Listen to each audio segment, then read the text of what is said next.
In 1999, I spent my 23rd birthday in a Thai jail. Let me go back a little bit. So, I'm 22 years old, and that was a weird time for me. I was living in Seattle after college, and not a lot was happening. I fancied myself I was going to be a poet for a living at the time, and that wasn't going so well, as you might imagine. And I was in a relationship I didn't want to be in. I'd already been through a winter there, and just, it wasn't Seattle, it was me. It actually was Seattle, but, that's what we say.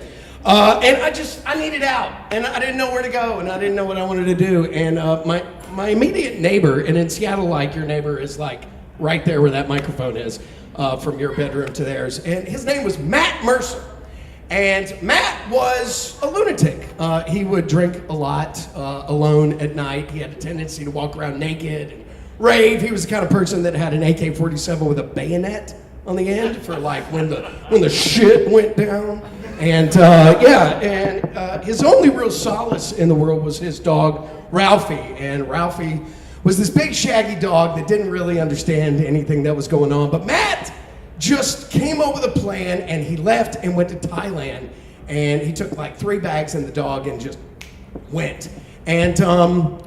And he had been sending back these letters, and they were really remarkable. He was like, "It's beautiful here. I found a type of peace that I didn't know that could exist, and I've become a Buddhist." And I was like, wow, okay, well that sounds really great. And finally I'd had enough, and I was like, "Matt, I'm gonna come to Thailand. I'm gonna move to Thailand, and can you hook me up with a job?" And he was like, "Yeah, man, no problem. Namaste, dude. It's gonna happen for you." And I fucking did. I moved all my shit back to the East Coast, and I flew back, and I said goodbye to the girl, and I flew to Thailand. And within like days, Matt and I hated one another, and we had this horrible argument in Bangkok, and he left me there, and I had to find a way back to find my shit. But he got me a job on the 4th day, which was really great. And I've never seen Matt Mercer ever again. Lucky some of us. So I ended up at this school called Sangwit Suksa for academic and moral excellence, and they had pre-kindergarten all the way to 12th grade, and I taught kindergarten students, and they didn't speak any English, and I didn't speak any Thai, and it was a perfect relationship, obviously. So I was there for months and months, and it was really tough to be there. And I worked 6 days a week. On Saturdays, I teach the 8th graders who had better grammar than I did. And finally, it was coming up. I had to renew my visa, and it was going to be my birthday. So I had 2 weeks that I could go, and you have to leave the country to get your tourist visa renewed. So it's either go to Laos, which was full of pirates and guns, or go down to Singapore. And I was like, hey, if I take a week and I go to the beach, then I can just go down to Singapore and get my visa renewed. Bang. So that's what I decide to do. So I take a 3rd-class train down to Surat Thani, which 3rd-class train in Thailand is basically the chickens and the screaming people and, goats and things like that. But I was young and I could do it, and it was going to be amazing. And it was like 19 hours on a very slow train. And finally I got down to Surat Thani, which is the drop-off point to the islands. And I'm not going to go to Koh Samui because that's where all the douchebags go that want to go to like one island. I'm going to go like one island further and go to Koh Peng Ya, where they have the full moon parties. And I'm going to get my fucking mushroom jam down on it. I'm going to like find some women on the beach. It's going to be amazing. Who's going to know? All right, so it's a 3-hour ferry ride out to Koh Peng Ya. You go to Koh Samui and then back to Koh Peng Ya.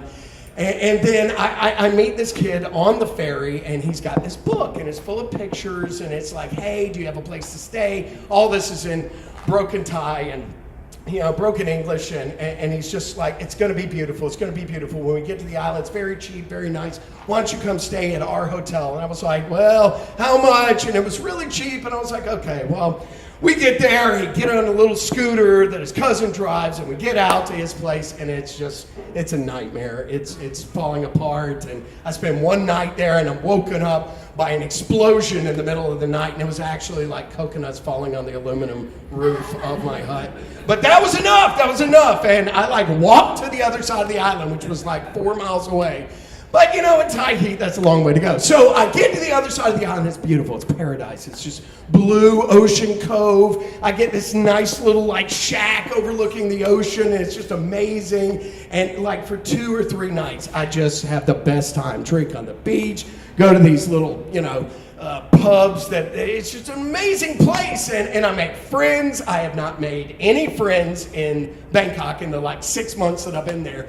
And my birthday's coming up and I meet this guy named Max. And Max is from Norway and he's about this tall and he's got like a snake mohawk. And he was amazing, dude. And he was like, the first time I met him, it was like, hey, you look fun. You want to come to a drug party? And I was like, fuck yeah, I want to go to a drug party. And so we had a great drug party. And the next night was so chill. We were like sitting on Max's little pagoda area, and it's just a little porch, and it was real quiet, it was real chill, it was very dark, only the moonlight coming through, and we're sitting on Max's porch, and we're smoking a joint. Just smoking a joint, talking, and smoking a joint, and talking, and this guy walks by through the moonlight, and he kind of stops, and then just keeps going. And we don't think anything of it, and we keep smoking, and the guy kind of comes back and looks at us, and then keeps going, and now it's weird, so take that and put it under the porch, and it's gonna be fine. Suddenly, surrounded by people. It's been like 10 minutes in the dark, and all of a sudden, flashlights. It's the guy that owns the huts. It is 4 other policemen, all in regular clothes. So we didn't know they're policemen until all of a sudden they're showing badges and they've got the flashlights and they're all over us, man. And they're going, marijuana, marijuana, marijuana. Where that? Where is it? We don't have any. They push open the door and there, of course, is marijuana on Max's bed. And they go under the hut and find the joint that we have just been smoking. So now, earlier when I was in Bangkok, I was with a friend. The police pulled us over and they were like, hey, this is an arrestable offense or a 500 baht, fine. And so we just put 500 baht under a license and he let us go. So I was like, hey, 500 baht, 1,000 baht, let me go. They were not having it. No way, man. They arrested us. They put us in the back of a pickup truck. They drove us to the other side of the island, all right? Now Max is just like, don't worry, bro. It's going to be okay, man. We'll talk to the embassy. I'm like, what embassy? We're on an island. Here we go. So we end up back in the Kopinya holding cell jail, which is at the dock area, which is terrible. It's all the drunks that they've arrested over the night, all the people that they have busted on other drug charges, and any locals that they have brought in that are just terrible. It is a room about as big as this stage, and there were about 16 people in there. There's one bucket, no running water, no blankets, no food. I was there for a day and a half. Basically, when they're like, you're going to have to see the judge, I asked for a lawyer. No lawyers, only advocate. The advocate is basically the guy that goes, hey, are you ready to see the judge?